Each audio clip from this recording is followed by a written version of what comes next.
To D6. This is professor Vinod Kumar. ఈరోజు మనం బీజేపీలో ఉన్న ఉత్కంఠ తెరపడిపోయింది. ఇవాళ బ్రాహ్మణుడు తెలంగాణకు అధ్యక్షుడు అయిపోయిండు.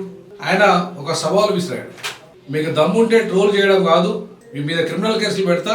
ఈవెన్ రాజా సింగ్ కూడా ఒక రకంగా పరోక్షంగా హెచ్చరిక చేశాడు, మీ మీద యాక్షన్ తీసుకున్న క్రిమినల్ చర్యలు తీసుకుంటా అని చెప్పి. నేను ఇవాళ ఈ సందర్భంగా ఆయనకు ఒక ప్రశ్న, దమ్ముంటే నువ్వు బీసీ ముఖ్యమంత్రిని చేస్తామని ప్రకటించు, మీ జాతీయ అధ్యక్షులు ప్రకటించారు, మీరు ఎందుకు చేయలేదు?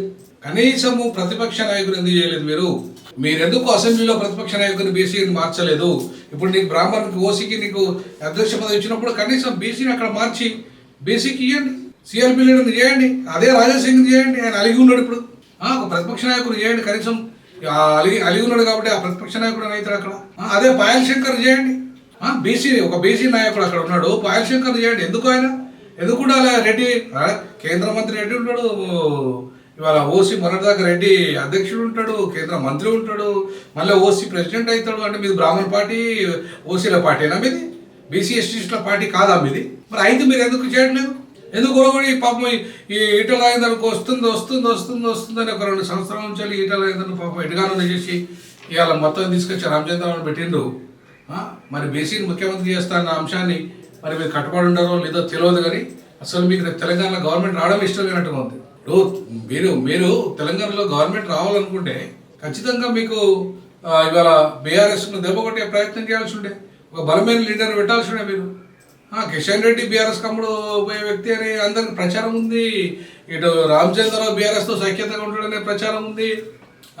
మరి అట్లాంటి వ్యక్తులను మీరు పెడితే ఇవాళ ఎట్లా పోతుంది ముందుకు? బీజేపీ ఎట్లా ముందుకు పోతుంది? ఎట్లా బీజేపీ గెలుస్తుంది? బీజేపీ ఇక్కడ అధికారం రావడం మీకు ఇష్టం లేదా? రాజాసింగ్ అన్నట్టుగా రాజాసింగ్ ఇప్పుడు రాజాసింగ్ మీ సిద్ధాంతానికి కట్టుబడినవాడు, ప్రతిసారి గెలిచినవాడు. ఇవాళ సరే ఆయన లోకల్ కాకపోయినా, ఆయన వాళ్ళ సంతతి లోకల్ కాకపోయినా ఆయన లోకలే అనుకుంటా, బట్ ఆయన అక్కడ మైగ్రెంట్ అయినా సరే మీ సిద్ధాంతానికి కట్టుబడి ఉన్నాడు కదా. ఇవాళ మీది కూడా ఉత్తరాది పార్టీ కదా. సో ఉత్తరాది నుండి వచ్చినాడే కదా రాజాసింగ్.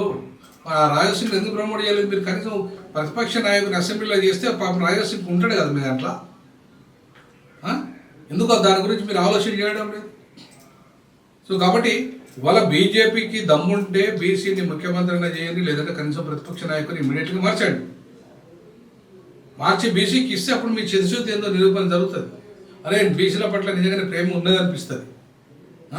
బీసీ ముఖ్యమంత్రి అంటే మీ అధికారంలో రాలేదు కాబట్టి ఇప్పుడు మీరు అధికారంలోకి వస్తే చేస్తారనే సంగతి దేవుడరు. కానీ ప్రతిపక్ష నాయకునిగా బీసీని చేయండి, అర్జెంటుగా ప్రతిపక్ష నాయకుని మార్చండి మీకు దమ్ముంటే. కేంద్ర మంత్రి కిషన్ రెడ్డి కొనసాగించి లెట్ హిమ్ కంటిన్యూ. బట్ అసెంబ్లీలో ప్రతిపక్ష నాయకుడిని బీసీని చేస్తేనే మిమ్మల్ని నమ్ముతారు, లేకపోతే ఎవరు నమ్మడం మిమ్మల్ని.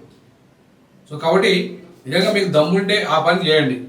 బీసీని కనీసం ఒక ప్రతిపక్ష నాయకునిగా అసెంబ్లీలో 8 మంది ఉన్నారు ఇప్పుడు, ఒక బీసీని చేసి మీ చిత్తశుద్ధిని నిరూపించుకోండి. తర్వాత బీసీ ముఖ్యమంత్రి ఏజెండా మీరు అధికారంలోకి వచ్చినప్పుడు ఆలోచిద్దాం. మరి ఈ విషయంలో బీజేపీకి చిత్తశుద్ధాన్ని నేను ఉంటే ఇట్లా ఆ నిర్ణయం తీసుకోవాలని ఖచ్చితంగా D6 భావిస్తుంది. ఖచ్చితంగా ఇవాళ బీజేపీ కానీ, బీఆర్ఎస్ కానీ, కాంగ్రెస్ కానీ ఇవాళ ఈ 3 కూడా దోపిడీ కులాల ప్రతినిధులు. ఈ 2 పార్టీలు కాంగ్రెస్, బీజేపీ 2 ఉత్తరాది పార్టీలు, ఉత్తరాది అగ్రవర్ణ పార్టీలు. సో కాబట్టి ఇవాళ బీఆర్ఎస్ కూడా ఇక్కడ లోకల్ దొరల పార్టీ. కాబట్టి ఇవాళ ఈ పటేళ్ళు, రెడ్లు, బ్రాహ్మణులు కలిసి అగ్రవర్ణాలుగానే ఉన్నారు తప్ప బహుజనులకు ఒక ప్రత్యామ్నాయం లేకుండా పోయింది. సో 4వ ప్రత్యామ్నాయం ఈ తెలంగాణలో రావాల్సిన అవసరం ఉంది. ఆ దిశగా అడుగులు వేయాల్సిన అవసరం ఉంది. అవసరమైతే ఈటల రాజేందర్ బయటకు వచ్చి ఒక సొంత పార్టీ పెట్టుకుంటే ఆయన మంచి బలమైన నాయకుడిగా తయారవుతాడు.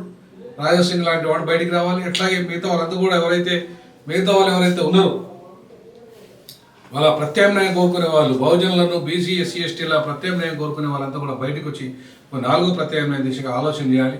ఆ దిశగా మేము కూడా అడుగులు వేయబోతున్నాం. కాబట్టి మీరు దానికి సపోర్ట్ చేయాల్సిందిగా పిలిపిస్తూ మీ యొక్క అభిప్రాయాలను తెలియజేయండి.